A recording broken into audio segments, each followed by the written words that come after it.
ആകാശവാണി. നമസ്കാരം. പ്രത്യേക വാർത്താ ബുള്ളറ്റിൻ വായിക്കുന്നത് സുധീൻ സൈനുദ്ദീൻ. ഉത്തർപ്രദേശിലെ കാൺപൂരിൽ 47,573 കോടി രൂപയുടെ വികസന പദ്ധതികൾ പ്രധാനമന്ത്രി നരേന്ദ്രമോദി ഉദ്ഘാടനം ചെയ്തു. 15 വൻ വികസന പദ്ധതികൾക്കാണ് പ്രധാനമന്ത്രി തുടക്കം കുറിച്ചത്. ചുനിഗഞ്ചിനും നയാഗഞ്ചിനുമിടയിലുള്ള കാൺപൂർ മെട്രോയുടെ പുതിയ ഇടനാഴിയും അദ്ദേഹം ഫ്ളാഗ് ഓഫ് ചെയ്തു. ഓപ്പറേഷൻ സിന്ദൂറിൽ ദൃശ്യമായത് മേക്ക് ഇൻ ഇന്ത്യയുടെ കരുത്താണെന്നും ഇന്ത്യയുടെ ബ്രഹ്മോസ് മിസൈലുകൾ നിശ്ചയിച്ച ലക്ഷ്യങ്ങളിൽ പതിച്ച് ശത്രു താവളങ്ങൾ തകർത്തതായും പ്രധാനമന്ത്രി പറഞ്ഞു. നിർമ്മിത ബുദ്ധി രംഗത്ത് ഇന്ത്യ വലിയ പുരോഗതി കൈവരിച്ചതായി കേന്ദ്രമന്ത്രി അശ്വിനി വൈഷ്ണവ് ഇന്ത്യയുടെ AI ദൌത്യത്തിൽ വലിയ വളർച്ചയാണ് കൈവരിച്ചതെന്ന് അദ്ദേഹം പറഞ്ഞു. ന്യൂഡൽഹിയിൽ ഇന്ത്യ AI മിഷനിൽ make AI in India, make AI work for India പരിപാടിയിൽ സംസാരിക്കുകയായിരുന്നു അദ്ദേഹം. സാങ്കേതികവിദ്യ ചുരുക്കം ചിലരുടെ കൈകളിൽ മാത്രം ഒതുങ്ങാതെ സമൂഹത്തിലെ വലിയൊരു വിഭാഗത്തിന് പ്രാപ്യമാകണമെന്നും അദ്ദേഹം പറഞ്ഞു. 2024-25 സാമ്പത്തിക വർഷത്തിൽ രാജ്യം 6.5% GDP വളർച്ച കൈവരിച്ചതായി കേന്ദ്ര സർക്കാർ. സാമ്പത്തിക വർഷത്തിന്റെ അവസാന പാദത്തിൽ GDP വളർച്ച 7.4%-ലെത്തിയെന്നും സ്റ്റാറ്റിസ്റ്റിക്സ് ആൻഡ് പ്രോഗ്രാം ഇംപ്ലിമെന്റേഷൻ മന്ത്രാലയം അറിയിച്ചു. ഇക്കാലയളവിൽ പൊതുഭരണം, പ്രതിരോധം, മറ്റ് സേവന മേഖലകളിൽ 8.9% വളർച്ചയാണ് ഉണ്ടായത്.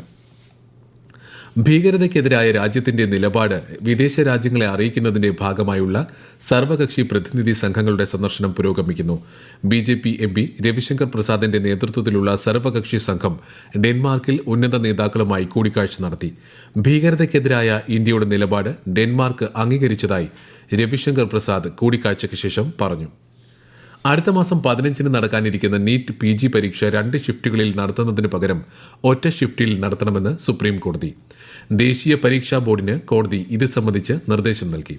പരീക്ഷ ഒറ്റ ഷിഫ്റ്റായി നടത്തുന്നതിനുള്ള ക്രമീകരണങ്ങൾ ഒരുക്കാനും കോടതി ഉത്തരവിട്ടു. ജസ്റ്റിസ് വിക്രം നാഥിന്റെ നേതൃത്വത്തിലുള്ള ബെഞ്ചിന്റേതാണ് ഉത്തരവ്. നീറ്റ് PG പരീക്ഷ 2 ഷിഫ്റ്റായി നടത്താനുള്ള തീരുമാനത്തിനെതിരായ ഹർജികൾ പരിഗണിക്കുകയായിരുന്നു സുപ്രീം കോടതി. കേരളത്തിൽ അതിതീവ്ര മഴ തുടരുമെന്ന് കാലാവസ്ഥാ വകുപ്പ്. പത്തനംതിട്ട, ആലപ്പുഴ, കോട്ടയം, എറണാകുളം, ഇടുക്കി, തൃശൂർ, കണ്ണൂർ, കാസർഗോഡ് ജില്ലകളിൽ ഇന്ന് ചുവപ്പ് ജാഗ്രതയാണ്. മറ്റെല്ലാ ജില്ലകളിലും ഓറഞ്ച് ജാഗ്രത പ്രഖ്യാപിച്ചു. വിവിധ ജില്ലകളിൽ മഴക്കെടുതിയിൽ 4 പേർ മരിച്ചു. എല്ലാ ജില്ലകൾക്കും ജാഗ്രതാ നിർദ്ദേശം നൽകിയിട്ടുണ്ട്. കനത്ത മഴ തുടരുന്ന ജില്ലകളിൽ നദീതീരത്തുള്ളവരും മലയോര മേഖലകളിലുള്ളവരും മുൻകരുതൽ സ്വീകരിക്കണം. കോട്ടയം, കൊല്ലം ജില്ലകളിൽ എല്ലാ വിദ്യാഭ്യാസ സ്ഥാപനങ്ങൾക്കും നാളെ അവധി പ്രഖ്യാപിച്ചു. കേരള, കർണാടക, ലക്ഷദ്വീപ് തീരങ്ങളിൽ ഞായറാഴ്ച വരെ മത്സ്യബന്ധനത്തിന് വിലക്ക് തുടരും. സംസ്ഥാനത്ത് ശക്തമായ മഴയിൽ പലയിടങ്ങളിലും കനത്ത നാശനഷ്ടങ്ങൾ റിപ്പോർട്ട് ചെയ്തതായി മന്ത്രി കെ രാജൻ. അടുത്ത 5 ദിവസം പടിഞ്ഞാറൻ കാറ്റ് കേരളത്തിൽ തുടരാൻ സാധ്യതയുള്ളതിനാൽ ജാഗ്രത പാലിക്കണം. വ്യാപക മഴയ്ക്കും സാധ്യതയുണ്ട്. അനാവശ്യമായ യാത്രകൾ, പ്രത്യേകിച്ച് മലയോര മേഖലകളിലൂടെയുള്ളവ ഒഴിവാക്കണമെന്നും അപകടകരമായ സ്ഥലങ്ങളിൽ താമസിക്കുന്നവർ സുരക്ഷിത ഇടങ്ങളിലേക്ക് മാറണമെന്നും റവന്യൂ മന്ത്രി നിർദ്ദേശം നൽകി.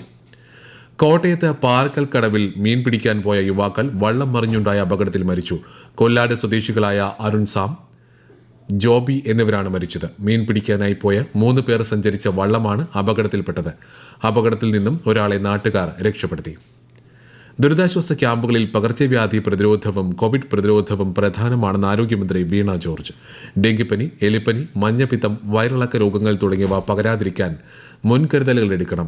സംസ്ഥാനത്ത് കണ്ടെത്തിയ വ്യാപനശേഷി കൂടുതലുള്ള ഒമിക്രോൺ JN1-LF7 കോവിഡ് വകഭേദത്തിനെതിരെ ജാഗ്രത പാലിക്കണമെന്നും മന്ത്രി നിർദ്ദേശിച്ചു. വികസിത കൃഷി സങ്കൽപ് അഭിയാൻ ക്യാമ്പയിൻ പത്തനംതിട്ട ജില്ലയിൽ തുടരുന്നു. കോന്നി, വള്ളിക്കോട്, തന്നിത്തോട്, മലയാലപ്പുഴ എന്നീ പ്രദേശങ്ങളിൽ ഇന്ന് ക്യാമ്പയിൻ നടന്നു. നാളെ തുമ്പമൺ, പന്തളം എന്നിവിടങ്ങളിലാണ് ക്യാമ്പയിൻ. ഇതുകൂടാതെ ഓൺലൈൻ ക്യാമ്പയിനും നടക്കും. ഇന്ത്യൻ കാർഷിക ഗവേഷണ കൌൺസിൽ, ജില്ലാ കൃഷി വിജ്ഞാന കേന്ദ്രം, കർഷക ക്ഷേമ വകുപ്പ്, ആത്മ പത്തനംതിട്ട എന്നിവ സംയുക്തമായാണ് ക്യാമ്പയിൻ സംഘടിപ്പിക്കുന്നത്. രാജ്യത്തിന്റെ സൈനിക ചരിത്രത്തിലാദ്യമായി 17 വനിതാ കേഡറ്റുകൾ അടങ്ങുന്ന ആദ്യ ബാച്ച് ഓഫീസർ പരിശീലനം പൂർത്തിയാക്കി ഇന്ത്യൻ സായുധ സേനയുടെ ഭാഗമായി.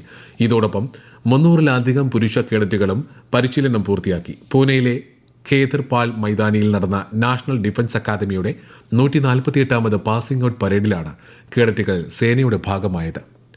രാജ്യത്തിന്റെ വികസനത്തിനായി ഉൽപാദന, വിദ്യാഭ്യാസ, ഊർജ്ജ മേഖലകളിൽ പരിവർത്തനം വരുത്താനും വ്യവസായ അടിസ്ഥാന സൌകര്യങ്ങൾ വികസിപ്പിക്കാനും ആഹ്വാനം ചെയ്ത് Niti Aayog CEO BVR Subrahmanyam CII വാർഷിക ബിസിനസ് ഉച്ചകോടിയെ അഭിസംബോധന ചെയ്യുകയായിരുന്നു അദ്ദേഹം. പ്രത്യേക വാർത്താ ബുള്ളറ്റിൻ കഴിഞ്ഞു. അടുത്ത വാർത്താ പ്രക്ഷേപണം നാളെ രാവിലെ 6:45.